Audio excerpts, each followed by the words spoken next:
Sebelum videonya berlanjut, silahkan teman-teman tekan tombol subscribe, like, dan tinggalkan komentar kamu di bawah. Kiranya video ini menjadi berkat bagi kita semua. God bless you. Shalom teman-teman, apa kabar? Saya harap kamu semua dalam keadaan yang baik dan sehat. Baik teman-teman, ada satu hal yang menggelitik saya ya secara pribadi ketika saya menonton ya somasi Deddy Corbuzier. Di sana ada tretan muslim yang mengungkapkan sesuatu yang mungkin ya real life ya, atau sangat realistis di dalam dunia, khususnya di Indonesia. Apa itu? Ketika dia berbicara mengenai azab orang Kristen itu adalah susah bangun gereja. Sinetron azab rata-rata orang Islam. Betul. Kenapa tidak ada azab orang Kristen? Karena azab orang Kristen, loh, nggak pernah ada kan sinetron azab orang Kristen? Nggak ada dong. Nggak ada. Karena azab orang Kristen ya adalah susah bangun gereja.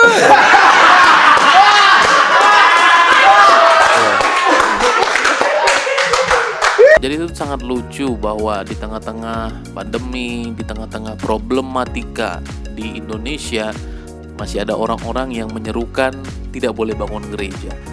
Nah, tentu saja teman-teman, kita sebagai Kristen ini bukan adalah kasus yang baru, atau ini bukan sesuatu yang asing di telinga kita, bahwa ada penolakan-penolakan, ada tindakan persekusi, ada tindakan anarki dari sekelompok orang yang menolak gereja ketika dibawakan dalam sebuah model stand up comedy. Ini menurut saya sebuah fakta yang diangkat dan sangat realistis. Karena ketika dikorelasikan dengan azab film ya, yang sering disampaikan adalah orang-orang yang jahat menerima hukuman. Nah, tapi kenapa dikatakan orang Kristen itu tidak ada filmnya? Karena mungkin hukuman dari orang-orang mayoritas adalah kepada orang yang minoritas itu susahnya untuk membangun gereja. Jadi hal itu, kepedihan itu disamakan dengan kepedihan orang Kristen yang tidak dapat membangun gereja, khususnya di Indonesia.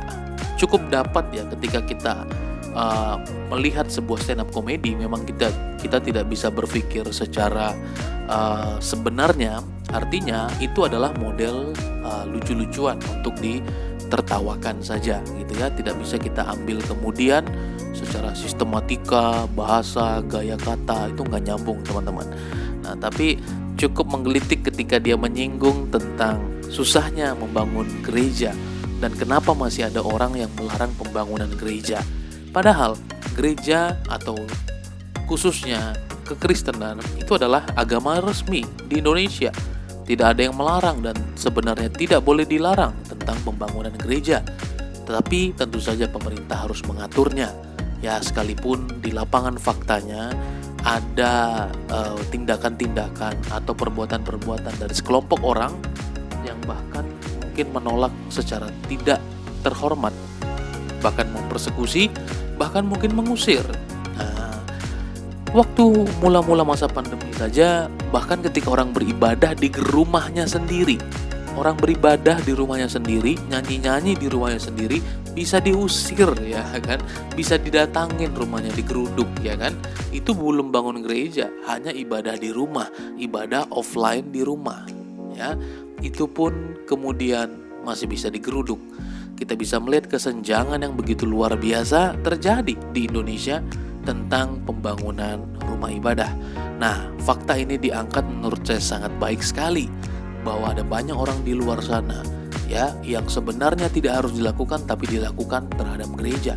Gereja adalah tempat umat Kristiani beribadah, dibentuk menjadi orang benar. Mana kalian pilih, di samping rumah kalian atau di tempat daerah kalian ada gereja atau ada diskotik, ada tempat perzinahan atau ada gereja. Kalau pikiran sedangkal itu saja dipakai oleh sekelompok orang ini, tentu dia akan memilih gereja. Sebab di gereja orang dibentuk menjadi baik, menjadi bertobat, dan mereka berbakti kepada Tuhan dan sesama. Ada suara Sulsel, atau dalam hal ini sebuah media pemberitaan, ada seorang bapak yang memberikan tanahnya untuk pembangunan gereja. Tentu ini menjadi contoh yang sangat luar biasa teman-teman, bahwa bapak ini dikatakan dalam media bikin terharu karena seorang warga Minahasa Selatan hibahkan tanah untuk gereja. Lokasi tanah berada di Desa Raprap, Kecamatan Tetapan, Minahasa Selatan. Mengutip berita Manado.com. Ketua Badan Pekerja Majelis Jemaat, Pendeta Weli, mengatakan bahwa memang dikenal sebagai sosok yang rendah hati. Hibah tanah ini, lanjut Pendeta Weli, menjadikan hadiah Natal bermakna bagi jemaat karena sudah dinantikan sejak lama. Sejak bertugas di Gemim, saya melakukan pendekatan dengan Pak Robo di desa dan dikenal dengan panggilan Pak Ade Robo. Saat menyampaikan maksud dan tujuan, Pak Robo langsung bersedia memberikan tanahnya. Singkat cerita, Pak Robo menyerahkan bukti hibah kepada kami di hadapan Wakil Bupati Minahasa. Wow, ini tentu saja teman-teman ada hal yang sangat luar biasa karena mengenal Pak Robo ini adalah seorang Muslim. Tentu ini menjadi contoh yang baik bahwa dengan tujuan adanya kekristenan atau tujuan adanya gereja tidak untuk sebuah niatan jahat, tapi tentu saja sebuah niatan baik, yakni membina umat dan kemudian bersosial, membagi kasih bagi semua orang. Dan kita berdoa bahkan mungkin Pak Robo boleh percaya kepada Yesus. Maka teman-teman perhatikan pesan ini baik-baik, bahwa kita harus menjadi berkat, terang, dan garam dimanapun kita berada. Apapun tantangan yang kamu hadapi hari ini, khususnya tentang gereja, pembangunan gereja, mari kita perjuangkan, ikuti hukum, dan kemudian kita maju dengan jalan yang benar. Tuhan Yesus memberkati kamu ya. Bye-bye. Silahkan teman-teman tekan tombol subscribe, like, dan tinggalkan komentar kamu di bawah. Kiranya video ini menjadi berkat bagi kita semua. God bless you.